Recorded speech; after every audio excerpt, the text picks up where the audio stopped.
യുദ്ധം പുനരാരംഭിച്ചതിന് ശേഷം Gaza മുനമ്പിൽ Israel തങ്ങളുടെ സാന്നിധ്യം നാടകീയമായി വർദ്ധിപ്പിച്ചിട്ടുണ്ട്. 50% പ്രദേശങ്ങൾ ഇസ്രയേൽ സൈന്യം നിയന്ത്രിക്കുകയും പാലസ്തീനികളെ ഭൂമിയുടെ ഒരു ഇരുണ്ട കോണിലേക്ക് തള്ളിവിടുകയും ചെയ്യുന്നു എന്നാണ് അസോസിയേറ്റഡ് പ്രസ് റിപ്പോർട്ട് ചെയ്യുന്നത്. നെറ്റ്സാരിയും ഇടനാഴിയും ഇസ്രയേലിന്റെ നിയന്ത്രണത്തിലാണ്. ഗാസയിൽ വീണ്ടും യുദ്ധം ആരംഭിച്ചപ്പോൾ ഇസ്രയേൽ ബഫർ സോണിന്റെ വലിപ്പം ഇരട്ടിയാക്കി. ഗാസയിലേക്ക് 3 കിലോമീറ്റർ വരെ ദൂരപരിധിയുള്ള പ്രദേശങ്ങളും സൈന്യത്തിന്റെ അധീനതയിലാണെന്നും ഇസ്രയേൽ പുറത്തിറക്കിയ ഭൂപടം കാണിക്കുന്നു. ഗാസയിലെ ഖാൻ യൂനീസിലെ നാസർ മെഡിക് കോംപ്ലക്സിന് സമീപം മാധ്യമപ്രവർത്തകർക്ക് അഭയം നൽകിയിരുന്ന ഒരു കൂടാരത്തിന് നേരെ നടത്തിയ മാരകമായ ആക്രമണമാണ് ഇസ്രയേലിന്റെ ആക്രമണ പരമ്പരയിലെ ഏറ്റവും ഒടുവിലത്തെ കൂട്ടക്കുരുതി. ആക്രമണത്തെ പാലസ്തീൻ ജേർണലിസ്റ്റ് ഫോറം അപലപിച്ചതായിട്ടും അൽ ജസീറ റിപ്പോർട്ട് ചെയ്തു. ബോംബാക്രമണത്തെ ഹീനമായ കുറ്റകൃത്യവും എല്ലാ അന്താരാഷ്ട്ര നിയമങ്ങളും കൺവെൻഷനുകളും കാറ്റിൽ പറത്തിയുള്ള മനഃപൂർവ്വമായ കുറ്റകൃത്യം എന്നുമാണ് പാലസ്തീൻ ജേർണലിസ്റ്റ് ഫോറം വിശേഷിപ്പിച്ചത്. പാലസ്തീൻ റെഡ് ക്രസ്റ്റ് സൊസൈറ്റിയിലെയും സിവിൽ ഡിഫൻസിലെയും 15ഓളം അംഗങ്ങളാണ് ആക്രമണത്തിൽ കൊല്ലപ്പെട്ടത്. മാർച്ച് 23-ന് തെക്കൻ ഗാസയിലെ റാഫയിൽ ഇസ്രയേൽ സൈന്യം ആംബുലൻസുകളുടെയും അടിയന്തര വാഹനങ്ങളുടെയും ഒരു വാഹന വ്യൂഹത്തെ ലക്ഷ്യം വെച്ച് ആക്രമണത്തിന് പിന്നാലെയാണ് എന്നോർക്കണം. സംഭവത്തിൽ 8 റെഡ് ക്രസന്റ് ജീവനക്കാരും 6 പാലസ്തീൻ സിവിൽ ഡിഫൻസ് നിന്നുള്ളവരും ഒരു ഐക്യരാഷ്ട്രസഭാ ജീവനക്കാരനും കൊല്ലപ്പെടുകയായിരുന്നു. വാഹനങ്ങളെ തിരിച്ചറിയുന്ന അടയാളങ്ങൾ ഇല്ലായിരുന്നു എന്നും ഹമാസ് സായുധ ഗ്രൂപ്പ് ആയിരുന്നു എന്നുമാണ് ഇസ്രയേൽ സൈന്യം ഉന്നയിച്ച അവകാശവാദം. എന്നാൽ റാഫയ്ക്ക് സമീപം 15 അടിയന്തര സേവന ജീവനക്കാർ കൊല്ലപ്പെട്ടതിനെ കുറിച്ചുള്ള പ്രാരംഭ വിവരണം മാറ്റിമറിക്കുന്ന പുതിയ വിവരങ്ങളായിരുന്നു ഇസ്രയേൽ സൈന്യം നൽകുന്നത്. സംഭവത്തിൽ അന്വേഷണം പുരോഗമിക്കുന്ന അവസരത്തിലാണ് ഇസ്രയേൽ സൈന്യം ഇത്തരം തിരുത്തിക്കുറിക്കലുകൾ നൽകുന്നത്.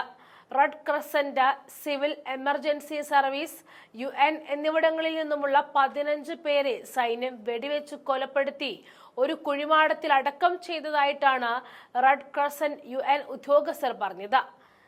ഇസ്രയേലി വ്യോമാക്രമണത്തിൽ പരിക്കേറ്റവരുടെ റിപ്പോർട്ടുകൾ സ്വീകരിക്കുന്നതിനായിരുന്നു പാരാമെഡിക്കുകളെ മേഖലയിലേക്ക് അയച്ചത്. പാരാമെഡിക്കുകളുടെ മൃതദേഹങ്ങൾ ഒരാഴ്ചയ്ക്ക് ശേഷം ഐക്യരാഷ്ട്രസഭയിലെയും പാലസ്തീൻ റെഡ് ക്രസന്റിലെയും ഉദ്യോഗസ്ഥർ കണ്ടെത്തി. ഒരു അടിയന്തര പ്രവർത്തകനെ ഇപ്പോഴും കണ്ടുകിട്ടിയിട്ടില്ല. ലൈറ്റുകളോ അടയാളങ്ങളോ ഇല്ലാത്ത സംശയാസ്പദമായ തങ്ങളുടെ അടുത്തെത്തിയ വാഹനങ്ങൾക്ക് നേരെ സൈനികർ വെടിയുതിർത്തു എന്നുമാണ് ഇസ്രയേൽ സൈന്യം ആദ്യം അവകാശപ്പെട്ടത്.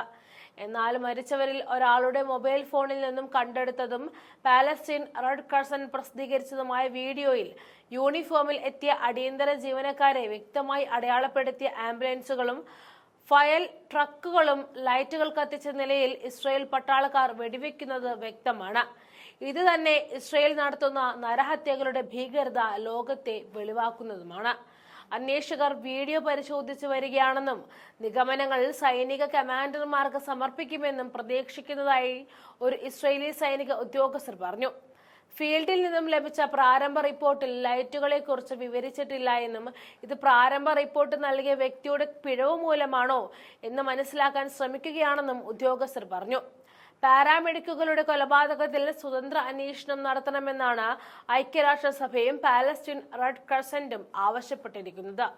ഇസ്രയേൽ സൈന്യം മണിക്കൂറുകളോളം കസ്റ്റഡിയിലെടുത്ത ശേഷം മോചിപ്പിക്കപ്പെട്ടെന്ന് പറയപ്പെടുന്ന സംഘത്തിലെ 2 പേരെ ഇപ്പോഴും കാണാനില്ലെന്ന് റെഡ് ക്രസന്റും UN ഉദ്യോഗസ്ഥരും പറയുന്നു.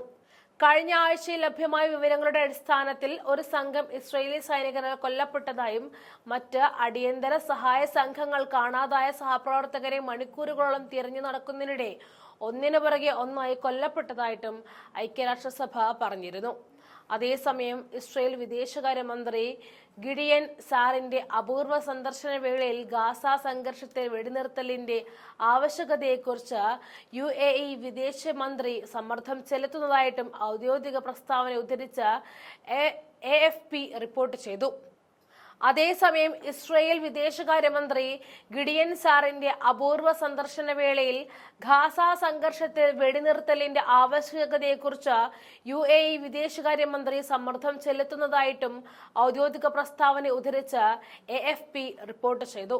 ഗാസ മുനമ്പിലെ വഷളാകുന്ന മാനസിക പ്രതിസന്ധിയെക്കുറിച്ചും വെടിനിർത്തലിനെത്താനുള്ള ശ്രമങ്ങളെക്കുറിച്ചും UAE ഉപപ്രധാനമന്ത്രിയും വിദേശകാര്യമന്ത്രിയുമായ Sheikh Abdullah bin Zayed Al നഹ്യാനും സാറും ചർച്ച ചെയ്തതായിട്ടും UAE വിദേശകാര്യ മന്ത്രാലയ പ്രസ്താവനയിൽ പറയുന്നുണ്ട്.